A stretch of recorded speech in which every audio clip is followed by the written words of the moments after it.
ఇక దేశంలో 5వ విడత పోలింగ్ ప్రారంభమైంది.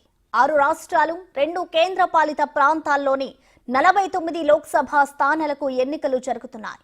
బీహార్, జమ్మూ కాశ్మీర్, లడఖ్, జార్ఖండ్, మహారాష్ట్ర, ఒడిశా, యూపీ, బెంగాల్ రాష్ట్రాల్లో ఈ విడతలో పోలింగ్ జరుగుతోంది. అలాగే ఒడిశాలోని 35 అసెంబ్లీ నియోజకవర్గాలకు ఏకకాలంలో పోలింగ్ నిర్వహిస్తున్నారు. ఎలాంటి అవాంఛనీయ ఘటనలు జరగకుండా ఈసీ అన్ని ఏర్పాట్లు చేసింది. ఇప్పటికే సగానికి పైగా లోక్సభ స్థానాల్లో పోలింగ్ పూర్తయింది.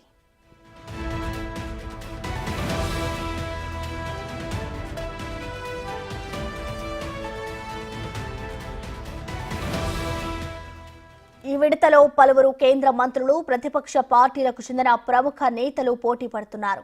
రాయ్ బరేలీ నుంచి రాహుల్ గాంధీ, లక్నో నుంచి రాజ్నాథ్ సింగ్, ముంబై నార్త్ నుంచి పీయూష్ గోయల్, అమేథీ నుంచి స్మృతి ఇరానీ అదృష్టాన్ని పరీక్షించుకోనున్నారు. రాయ్ బరేలీ, అమేథీ నియోజకవర్గాలపైనే ప్రధానంగా అందరి దృష్టి ఉంది.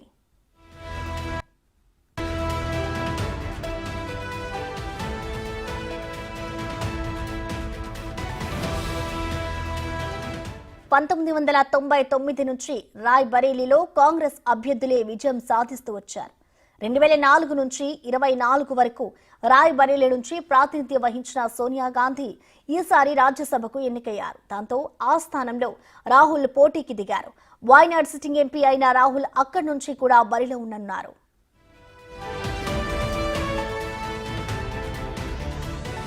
కాంగ్రెస్ పార్టీ మరో కంచుకోట అయిన అమేథీని 2019 ఎన్నికల్లో బద్దలు కొట్టిన కేంద్ర మంత్రి స్మృతి ఇరానీ రెండోసారి అక్కడి నుంచి పోటీలు చేస్తున్నారు.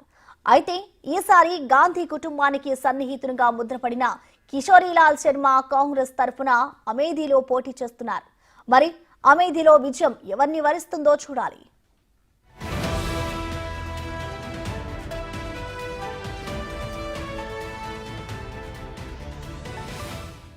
ఇప్పటి వరకు జరిగిన 4 దశల పోలింగ్ తో 379 లోక్సభ స్థానాలకు పోలింగ్ పూర్తయింది. 5వ దశతో మొత్తం 428 స్థానాలకు ఎన్నికలు పూర్తవుతాయి. ఈ నెల 25న 6వ దశ, జూన్ 1న 7వ విడత పోలింగ్ తో దేశంలో పోలింగ్ ప్రక్రియ ముగుస్తోంది. జూన్ 4న ఓట్ల లెక్కింపు చేపడతారు.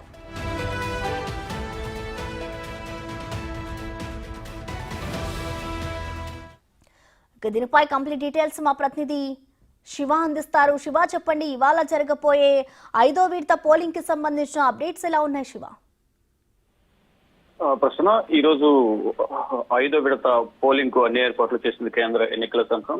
కొద్దిసేపటి క్రితమే 5 దశ పోలింగ్ ప్రక్రియ ప్రారంభమైంది. సాయంత్రం 6 గంటల వరకు ఈ పోలింగ్ ప్రక్రియ జరగబోతుంది. మొత్తం 49 లోక్సభ స్థానాలకు ఎన్నికలు జరుగుతున్నాయి. ఆ మొత్తం ఓటర్లు 8.95 కోట్ల మంది ఓటర్లు తమ ఓటు హక్కు వినియోగించుకోబోతున్నారు. అలాగే 94,000 పోలింగ్ స్టేషన్లలో ఈ పోలింగ్ అనేది జరగబోతుంది. 8 రాష్ట్రాలు, యూటీలలో ఈ పోలింగ్ జరగబోతుంది. వీటితో పాటు ఒడిశాలోని 35 అసెంబ్లీ నియోజకవర్గాలకు ఏకకాలంలో పోలింగ్ జరగబోతోంది. మొదటి 4 దశల్లో దాదాపు 451 మిలియన్ల మంది ప్రజలు ఇప్పటికే తమ ఓటు హక్కు వినియోగించుకున్నారు. 8 రాష్ట్రాలు, యూటీలలో ఈ రోజు ఎన్నికలు జరగబోతున్నాయి. 49 లోక్సభ నియోజకవర్గాలకు బీహార్, జమ్మూ అండ్ కాశ్మీర్, లడాఖ్, జార్ఖండ్, మహారాష్ట్ర, ఒడిశా, ఉత్తరప్రదేశ్, పశ్చిమ బెంగాల్ రాష్ట్రాలకు ఈ రోజు ఎన్నికలు జరగబోతున్నాయి. ఇక మిగిలిన 3 దశల ఎన్నికల్లో జూన్ 1వ తేదీ వరకు జరగబోతున్నాయి. 4న ఓట్ల లెక్కింపు జరగబోతుంది. ఇక స్థానిక ఎన్నికల్లో మొదటి 4 దశల్లో 23 రాష్ట్రాలు, యూటీలు, అలాగే 379 లోక్సభ నియోజకవర్గాల్లో సజావుగా ప్రశాంతంగా ఎన్నికలు పూర్తయ్యాయి. ఇక ఈ రోజు జరగబోయే 5 రాష్ట్రాల 5వ దశలో కూడా కలిపి మొత్తం 428 లోక్సభ స్థానాలకు ఎన్నికలు పూర్తి కాబోతున్నాయి.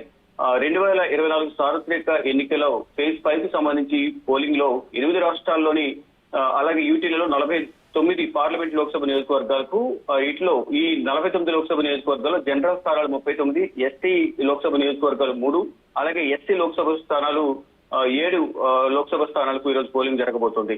అయితే మొత్తం ఓటర్లలో 8.95 కోట్లలో దీంట్లో పురుషులు 4.69 కోట్ల మంది పురుషులు ఈ రోజు ఓట్ల హక్కు వినియోగించుకోబోతున్నారు. స్త్రీలు 4.26 కోట్ల మంది స్త్రీలు తమ ఓటు హక్కు వినియోగించుకోబోతున్నారు. వీరిలో మళ్ళీ థర్డ్ జెండర్లు 5,409 మంది. ఇక 5th ఫేజ్ లో 85 సంవత్సరాలకు పైబడిన వారు 7.81 లక్షల మంది, 100 సంవత్సరాలు పైబడిన వారు 24,792 మంది ఉన్నారు. ఇక దివ్యాంగుల ఓటర్లు 7,03,000 మంది ఉన్నట్లుగా కూడా కేంద్ర ఎన్నికల సంఘ గణాంకాల ప్రకారం తెలుస్తోంది. ఇక పోలింగ్ మరియు భద్రతా సిబ్బందికి సంబంధించి 15 ప్రత్యేక రైళ్లు, 508 హెలికాప్టర్లు ఏర్పాటు చేశారు. ఇక 153 మంది పరిశీలకులు ఈ ఎన్నికల విధుల్లో పాల్గొనబోతున్నారు. 55 మంది సాధారణ పరిశీలకులు, 30 మంది పోలీస్ పరిశీలకులు, 68 మంది వ్యయ పరిశీలకులు ఇప్పటికే అంటే 2 రోజుల ముందే ఆయా లోక్సభ నియోజకవర్గాలకు చేరుకుని అక్కడ ఎయిర్పోర్ట్ లను పర్యవేక్షిస్తున్నారు. మొత్తం 200 ఫ్లయింగ్ స్క్వాడ్లు, 2,105 మంది స్టాటిక్ సర్వేలెన్స్ బృందాలు, 881 వీడియో సర్వేలెన్స్ బృందాలు, అలాగే 502 వీడియో వీక్షణ పరిశీలన బృందాలు ఈ ఎన్నికల్లో విధుల్లో పాల్గొంటున్నారు. మొత్తం 216 అంతర్జాతీయ సరిహద్దు చెక్ పోస్టులు, అలాగే 565 అంతర్రాష్ట్ర సరిహద్దు చెక్ పోస్టులు. మరోవైపు మద్యం, డ్రగ్స్, నగదు అక్రమ రవాణాలకు సంబంధించి ఎక్కడ ఎటువంటి రవాణా జరగకుండా గట్టి నిఘా ఉంచింది కేంద్ర ఎన్నికల సంఘం. మరోవైపు సముద్ర, వాయు మార్గాల్లో కూడా గట్టి నిఘా ఏర్పాటు చేశారు. ఇక ఓటుకు వినియోగించిన వారి కోసం వాతావరణ పరిస్థితులు అంటే ఎండను దృష్టిలో ఉంచుకుని షెడ్లు ఏర్పాటు చేశారు. వృద్ధులకు, వికలాంగులకు టాయిలెట్స్ కానీ, వీల్ చైర్లు తీసుకురావడానికి ర్యాంప్స్, వాలంటీర్లు, కనీస సౌకర్యాలు, ఇలా విద్యుత్ సహా అన్ని సౌకర్యాలు ఉండేలాగా కేంద్ర ఎన్నికల సంఘం చర్యలు తీసుకుంది. ప్రతి ఒక్కరు కూడా తమ ఓటుకు వినియోగించుకోవాలంటూ కూడా మొదటి నుంచి ఫేజ్ 1 నుంచి కూడా సోషల్ మీడియా ద్వారా ఓటర్లను ఉత్తేజపరిచేందుకు అంటే మొదటిసారి ఓటు వేసే వారికి కానీ, గతంలో ఓటు వేసిన వారు కూడా ఎవరు కూడా నిర్లక్ష్యం వహించకుండా అందరూ తమ అమూల్యమైన ఓటు హక్కు వినియోగించుకోవాలంటూ కూడా సెలబ్రిటీల ద్వారా సోషల్ మీడియా ద్వారా ప్రచారం చేస్తున్నారు. ఇప్పటికి కూడా కేంద్ర ఎన్నికల సంఘం అనేక ప్రచార కార్యక్రమాలు చేపడుతుంది. ఎవరూ నిర్లక్ష్యం వహించొద్దు, తమ ఓటు హక్కు వినియోగించుకోవాలంటూ తెలిపారు. ఈ నేపథ్యంలోనే ఈరోజు 5వ దశ ఎన్నికల పోలింగ్ అనేది కొద్దిసేపు క్రితం ప్రారంభమైంది. కొన్ని నియోజకవర్గాల్లో సాయంత్రం 4 గంటలు, 5 గంటల వరకు జరగబోతుంది. మిగిలిన అన్ని లోక్సభ నియోజకవర్గాల్లో సాయంత్రం 6 గంటల వరకు 5వ దశ పోలింగ్ ప్రక్రియ జరగబోతోంది. ప్రసన్న.